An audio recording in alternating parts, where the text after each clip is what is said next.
Buzun ərimə istiliyini təyin etmək üçün biz müəyyən miqdar buzu əritmək üçün tələb olunan istilik miqdarını ölçməli və daha sonra buzun miqdarını təyin etməliyik.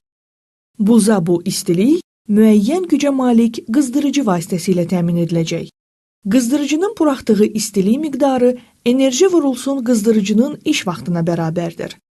Biz qızdırıcının gücünü bildikdən sonra suya təmin olunan istilik miqdarını asanlıqla hesablaya bilərik. Qızdırıcı 1 kW enerji ilə 670 saniyə müddətinə işləyib. Bu o deməkdir ki, suyu 670 kJ istiliklə təmin edib. Buzun qəbul etdiyi istiliyi, yəni 670 kJ buzun kütləsinə 2 kiloqrama bölməklə artıq biz buzun ərimə istiliyini hesablaya bilərik. Ona görə də buzun ərimə istiliyi təxminən 1 kiloqrama 335 kJ düşür.